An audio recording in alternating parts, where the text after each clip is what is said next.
everyone, welcome back to my channel. I'm Sarita V and we are talking about converting vintage buttons or buttons that look vintage-y to earrings. And these are just simple post earrings, and we're working with plastic and metal shanks today. I'm going to save glass shanks for a different video.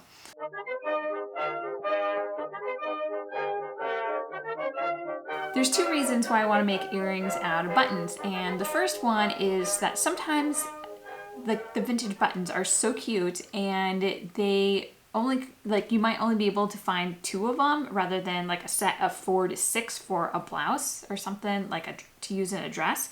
So you can still buy the vintage buttons and use them for making jewelry. The second reason why is because it's sometimes really hard to find jewelry or vintage earrings that really fits your style. So I don't really like dangly earrings, but I do like larger post earrings, and buttons are perfect for that. I have been on the hunt for kind of a light blue post earring. I've found red and pink and green, and I usually wear this shirt with like a light blue medium blue cardigan, and I just really want earrings to match that. So I'm going to be on the hunt to expand my search to blue vintage buttons because I might get a little bit luckier. The buttons I'm using I actually inherited from my mom. She's gotten them from aunts and grandmas in the family, and I've got a whole box here full of vintage buttons. Now, most of them are plastic, most of them are from like the 70s or so, but that doesn't mean that you can't use them for older styling. These guys here are a red with a really pretty gold metallic rim on them, and so we're going to use them. These have a plastic shank.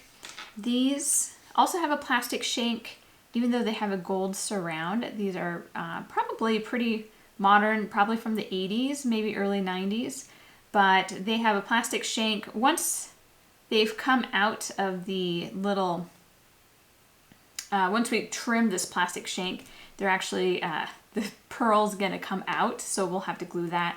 And then I've also got these Joanne buttons. As you might know from a former video, that I love squares. I really like the metallic color on these with the kind of gold and silver. I think they'll be really universal, and I think they'll be really cute. These have a metal shank, so those are going to be a little bit more challenging to do, and we're going to figure out how to do those.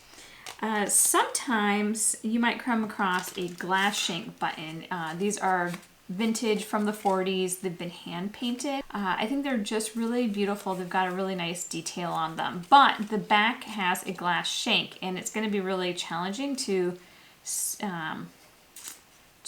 get that shank off or to convert it into an earring. So I'm going to work on those on a different video. Okay, some of the tools that we're going to use is a button shank remover, and I got this off of Amazon or eBay or Etsy wire cutters. And then I've got some epoxy. This is like a super duper awesome adhesive. If you don't have access to epoxy or don't want to use it, you can always try to use super glues for what we're working with, and that should probably be enough. You could probably even get away with using a glue stick, but just know that there's a chance that the glue stick's not going to be a strong enough bond and that you might eventually lose it. But you know, you can certainly make do with that if that's what you have available.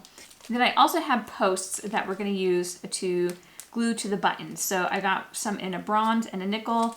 I kind of wish that I was able to find silver, but these were the only 2 options, and I didn't even see gold when I went to go buy these. So I might have to do an online order to get some of the other colors I want. And then of course post backs, and they did not have nickel when I got these, so I will also have to get some, but I can reuse the ones that I'm using right now. I really don't need more than 2 post backs at a time for my single pierced ears. I've also got nail file, which can be good for just kind of smoothing out any rough edges. And then I also have a little bit of parchment paper and some toothpicks to mix the epoxy with and let the earrings dry on there. The first buttons we're going to convert are these little red ones. Definitely put on safety goggles because these shoot when you crack them open, and so you want to make sure you're careful. It doesn't matter even if they're plastic, they do shoot. So I'm going to grab the button shank and just trim the back of the shank. Oh, and that was very soft, very easy to do.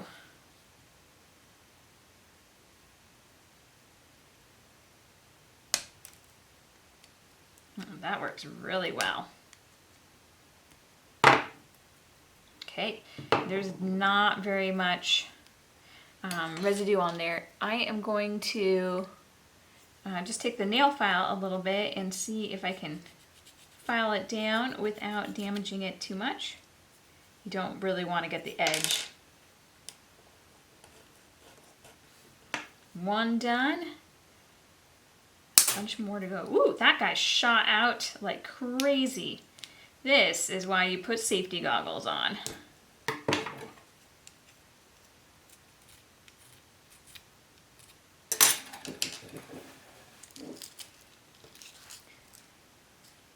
And this is just a little bit of sandpaper so that you can get better control.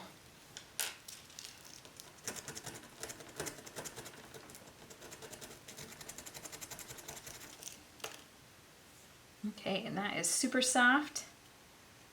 Next are these really cute two-part pearl and metal looking buttons. I am just going to trim that.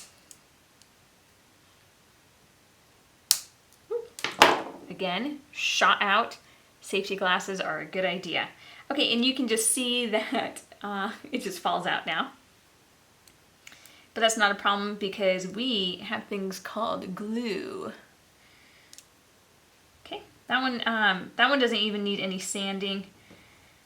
Look at that. That one used to be part of a garment. So now we're recycling used buttons for sure.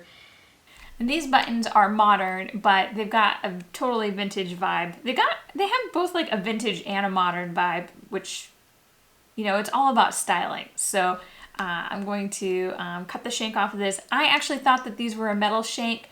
They sounded, even when you like tapped on it, it sounded like metal, but they are definitely plastic.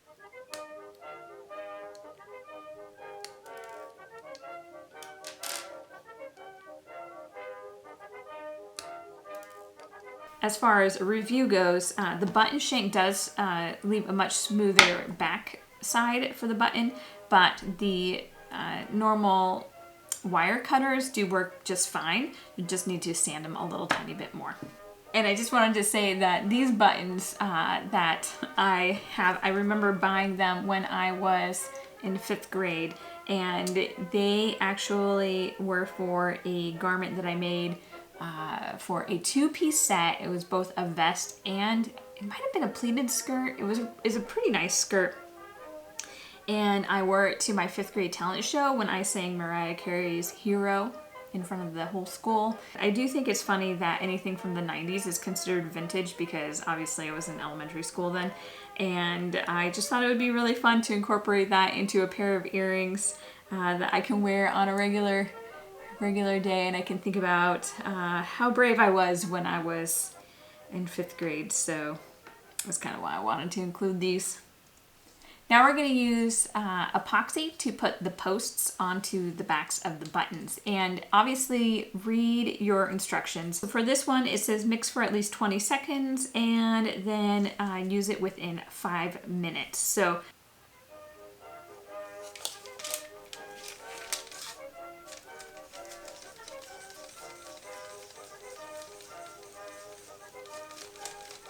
I've been stirring for 20 seconds, so it's all ready to go. Like I said, I have 5 minutes to get these all done. I'm just going to put a little parchment paper down just so that it can take care of any drips. The first one I'm going to do is to put the pearl buttons into the metal base.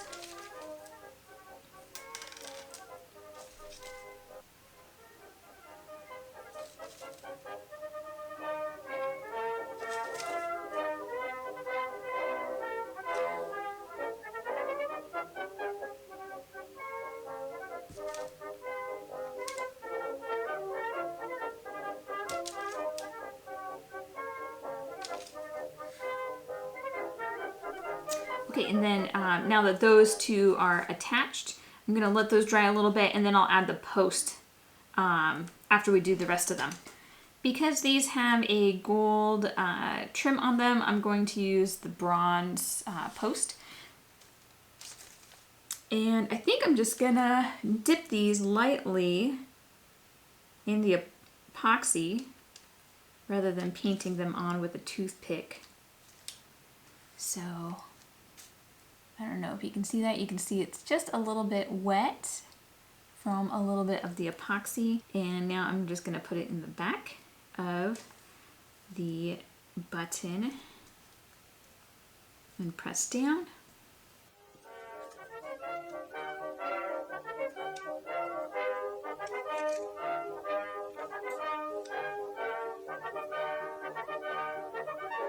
Next we're going to do the square ones, and again I'm just going to dip it in the epoxy.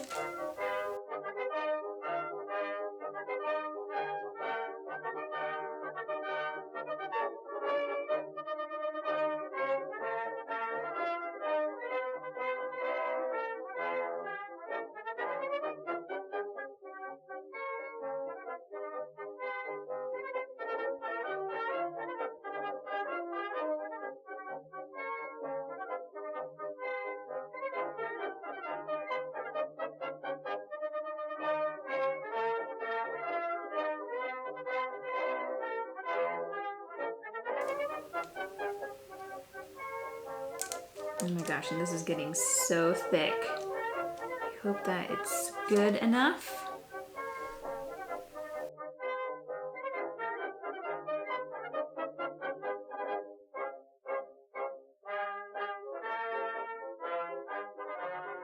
All right, I think that's all for now. What I'm gonna do is I am going to let these little babies dry, and then I will do a final little photo shoot for you guys and show you how they look in some photos. So again, thanks so much for watching, and if you like vintage fashion, vintage pinup photography, we're gonna do some fun projects on here. I think the next video is going to be working on a mannequin that is actually my size. So I hope that you'll come back. I usually post on Thursdays, but there might be some small in-between videos if I'm able to pull that off. So I will see you next time. Find me on Instagram and Facebook at Sarita V Pinup, and I will see you next week.